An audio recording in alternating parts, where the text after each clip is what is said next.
I'm sort of the final speaker for the evening, and my discussion today is talking about the democracy model for a future Republic of Australia and why it should be the preferred model for a future Republic of Australia. For me, democracy is humanity's finest achievement. In many ways, in a complex society, what democracy does is allows everyone's voice to be heard and all voices to be valued. And for me, in sort of uncertain times, it's more important than ever before that we look back to the principle of democracy and actually treasure it and actually use it as a way to improve Australia's democracy as a part of the process to become a Republic of Australia. And as on the journey to a Republic of Australia, I believe that we need to do three key things, three big picture goals to improve our democracy.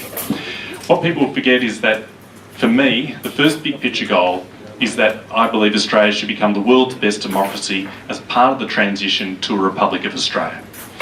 What people need to understand is that Australia has a rich democratic history, going back to the Eureka Rebellion in 1854, the fact that we were the first country to be born out of a democratic vote back in 1901, the fact that we allowed women both the chance to vote and run in elections back in 1902, the fact that we're one of only 10 countries that has compulsory voting, and that each year we run one of the world's largest music online democracy contests called Triple J's Hottest 100. We love democracy, but in many ways we don't actually celebrate it as much. And so when we've got such a great sporting culture in trying to be the world's best at everything in terms of the sporting contests, and our swimmers are doing great work at the moment in Adelaide, trying to go towards Adelaide and Rio, what we've got to be trying to do is to become the world's best democracy. So at the moment, Norway is the world's best democracy, and I think we can go through a journey to become the world's best democracy. And Iceland is the best democratic republic in the world, and I think we can beat Iceland as becoming the world's best democratic republic in the 21st century. The second major goal to improve our democracy is part of doing basically trying to bring the whole Australian community together. In simple terms, we have three basic backgrounds. We have our Indigenous people, our Anglo-British background, and our multicultural background. But the key thing is at the moment we don't have every part of our background as a united people. So in terms of our Indigenous people, I think we're on the verge of greatness in many ways, because in terms of our Indigenous people, we're at a stage where we're finally starting to come to terms with some of the past wrongs, and actually trying to, in many ways, not get to this conclusion, but actually trying to bring people, our Aboriginal and Torres Strait Islander people, as equal partners in our nation. And we have the opportunity to use the journey to a Republic of Australia to play that role of understanding that, like Josh was saying, that there's over 600 different languages, there's such an amazing rich culture, and it's going back over 40,000 years to nearly 60,000 years, and we have one of the oldest, most continuous Indigenous people. But it's vital that, like Greg was saying, I went through school and I had hardly any knowledge of Aboriginal culture. We didn't get really taught it, and it's vital as part of our nation we start to, I know in parts of Ireland and other things they've been doing courses about Easter Rising and understanding the history in primary schools.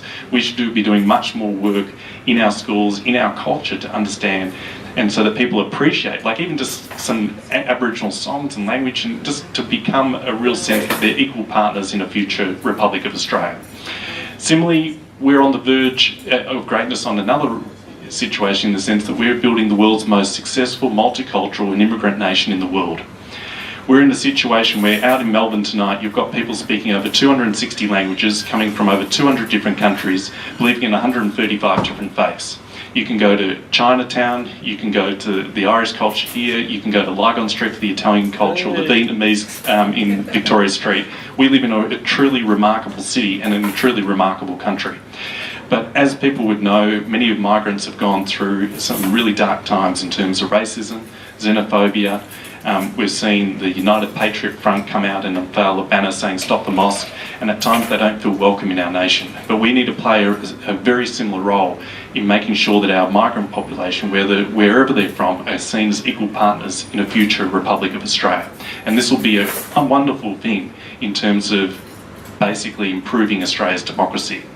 The third big picture goal that I believe that can improve our democracy in the 21st century in Australia is actually trying to do something significant on global terms. America, during its journey to becoming a republic, created the first modern democratic nation. India, through its journeys of becoming a republic, was able to create the world's largest democratic nation. I think Australia in the 21st century, using both our amazing Indigenous culture and multicultural background, actually start to create a global democracy in the 21st century.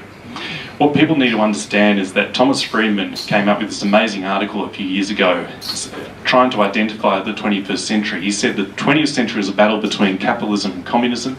The 21st century is a battle between order and disorder. And we're seeing these two amazing worlds of order and disorder right before our eyes. On the one hand, in order, we have this amazing new world where the whole world is now starting to become fully interconnected.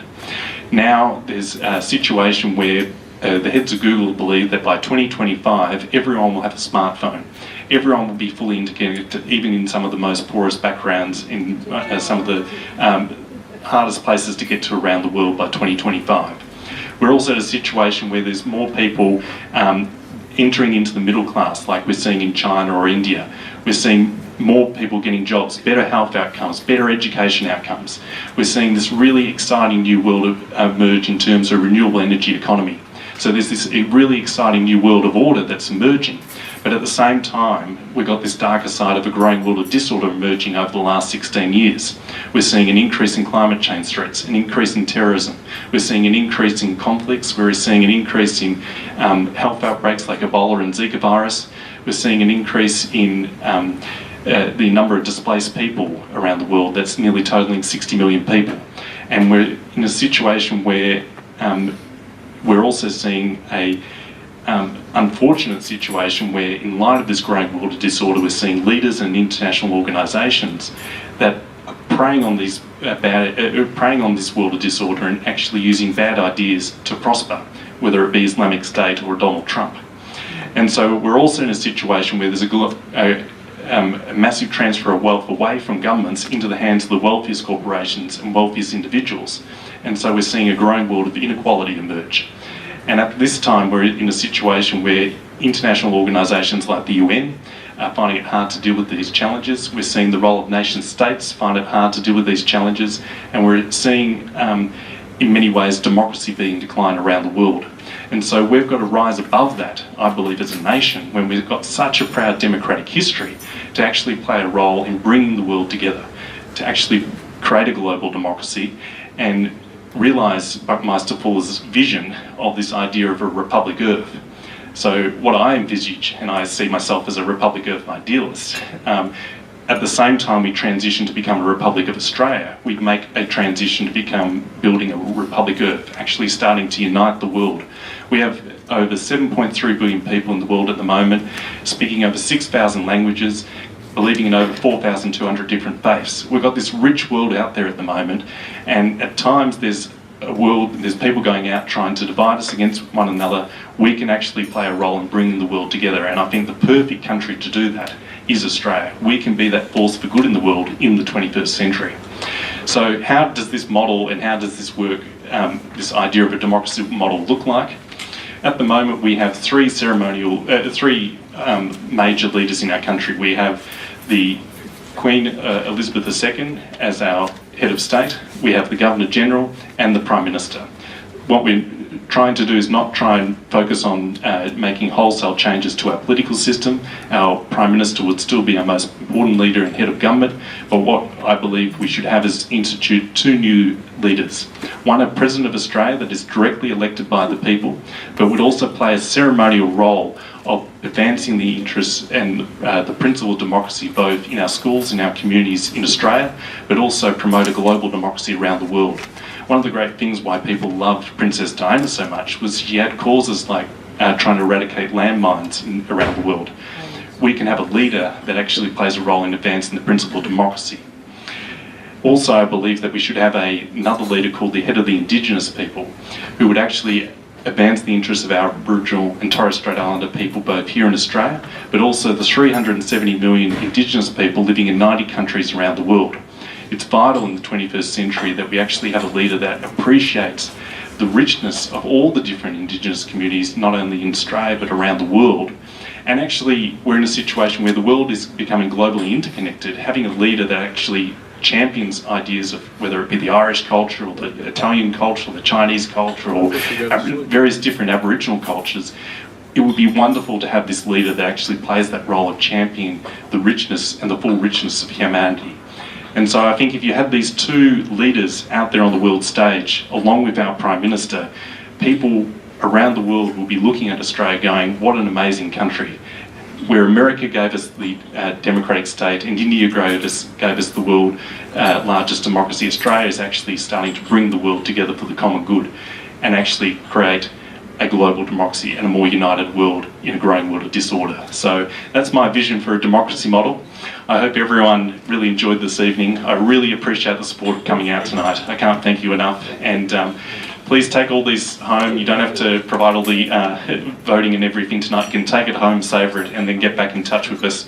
But again, can't thank you enough and really appreciate the support for coming out tonight. Thank you.